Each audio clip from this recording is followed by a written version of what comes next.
So I'll show you what Akuma, the way we deal with Akuma. Akuma, I think, is a very good matchup for Claudio. I think it's kind of easy.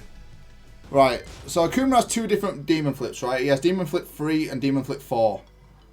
Them ones are back row catches. The standing 3 and the one off the Starburst one is their back roll ones. Right, so Akuma has this one and this one. They both have different ranges, so if I do Demon Flip 3, is it 3? And I'll show you the difference. Oh my god, I pressed the grab by accident. Man, I hate execution. Alright, so I did that. So this is Demon Flip 3. So if this is the one where it's the I think this is the shallow one. I think this is the shallow one. I could be wrong, but standing 3 is working, so it must be the shallow one. This one is the easiest one to float. Demon Flip 4, I think, is the difficult one. Oh wait, I need to do the same move though.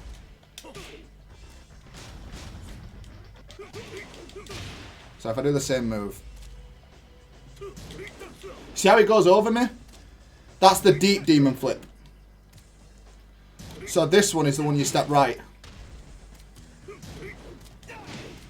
You see how it's a tracking move?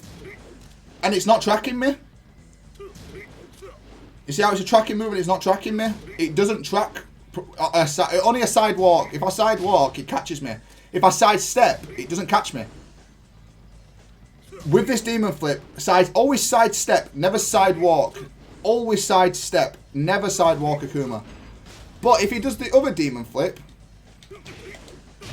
and I side step, it's the same. It's always step. But with this one, it's always easy to do standing 3 there. So it's a bit of a weird one. Like, you can always step right. But sometimes the options, like if they do Demon Flip 1, for instance, out of this Demon Flip, you can't really punish it. So that's why if you notice that they're doing this one, always check with 3 first. And if you notice they're going over you, then they prefer to do Demon Flip 4 over Demon Flip 3. So that's when you know you need to sidestep. But the good thing about this is, so if they think, oh, he's going to try, because if I try to do standing 3 here, oh, for God's sake, I did the wrong fireball, sorry. It's that one, innit? You can't interrupt. So that's where they'll start using that. But this is really weak to sidestep right. And if you know they're going to do that, just step right. You can do that or rage drive. I mean, in fact, I've done this. I've done this before. Hold on, I've done this before.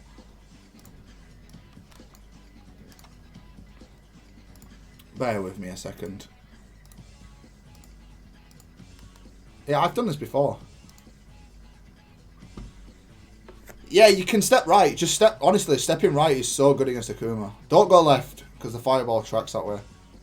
I think it does anyway. Where is that clip? I've done that before. Ah, it's here, isn't it?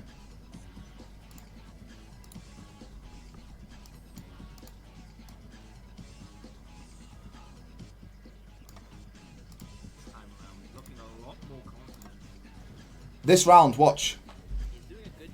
I'll actually, you know what? Let me start this game again.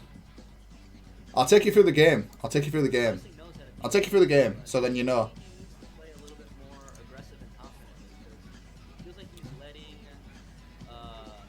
Okay, that's 0 on hit, so I challenged there, but I challenged with a bit slow. Big whiff. Big whiff. Bit of nerves, bit of nerves. See, standing 3, I noticed that. I always check with that. That does more damage than just doing running 2, by the way. 1, 2, back 4, 2. That was so stupid. I thought you were going to cancel, but I didn't get enough knowledge on that. I think I duck here. Yeah, I ducked. You see how he did the fireball there? In my head, I'm thinking, right, he knows I'm going to anti-air him, so he's going to fireball pretty much most of the time off the while standing 2. I need to be really careful. So I step right next time. Big whiff.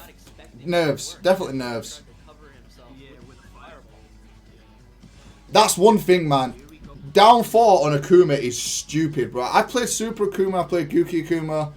I've played a number of Akumas. If you do down 4, For some reason, Akuma's retaliate with a jump, and while standing 4 always floats. I did this so much. Down 4 into while standing 4 catches them jumping all the time. I don't know why Akuma players do this.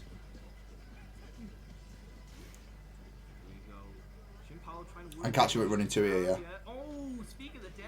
Go for the Starburst combo. I played there's 2 games, so I'll show you both. That's -11, but the third hit's -17, so I had to wait in case he did it. Dash block. Just in case. I just played enough Akumas to know that.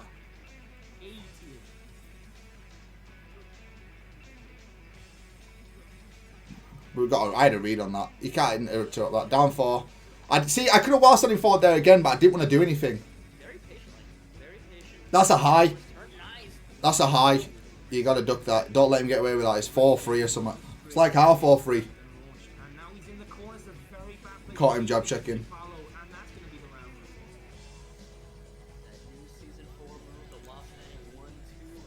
But I think it's this round. Just keep in mind that the round he won, he went for while standing 2 fireball. That is still, I guarantee you, that is still in my head there that he did that. So I'm so ready for the next time he does while standing 2.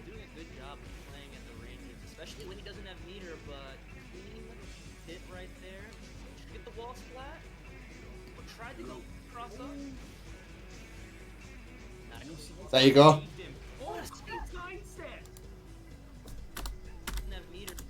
We caught him this time. He tried to cover himself. We step right. We get the rage drive.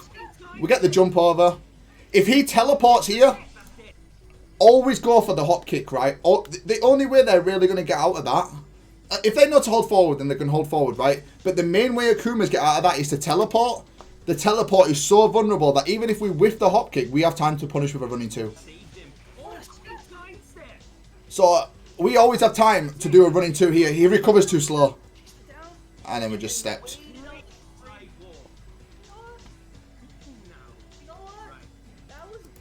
Okay, he sticks with Akuma. Right, watch how he starts this round. Right, watch. You see how he went for down 4 there? You see how he went for down 4? And he whiffed it. He whiffed for down 4, right?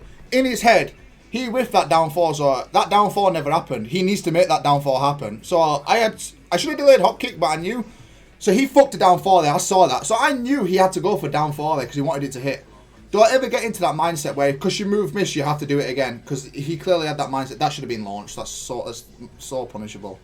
I did standing free there because a lot of Akumas, after I do sidestep 4, retaliate with a jump for some reason. So I did standing free. If he jumped, he gets wall spotted. Right, I've been hitting a mix twice here, so I stay down. I need to just be patient here and not fall for anything.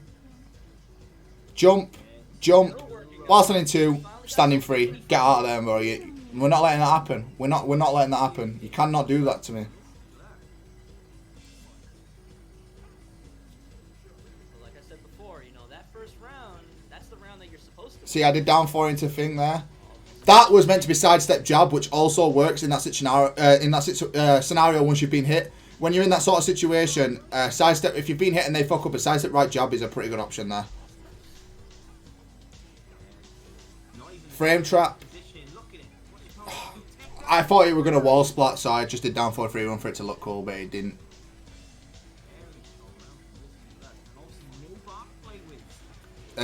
I'm in his head completely here, man. He probably was a good decision. He switched off Akuma to Geese, but I absolutely destroyed his Geese. He then switched to Fakran, which made it a bit better. So in that situation there, I really wanted him to block that. I was going to do sidestep 4 until he blocked it, hoping that he wouldn't low parry. Akuma's while standing 4-4 is -5. He cannot even jab if I do the wall bounce because it's 14 frames. He's at -5. He can't. Only thing he can do is DP to beat me, or power crush. So once he blocks it, I was always going for the wall bounce, always, and I caught him ducking because he thought of the other one. I didn't think he'd wall spot straight away. I thought he'd DP. Thought he'd DP. He didn't. He does the free string now. And then that's -17. He can't dick jab. He can't dick jab. It's 10 frames in it. He can't dick jab. Yeah, I think Akuma's pretty easy for Claudio. I think it's sort of easy.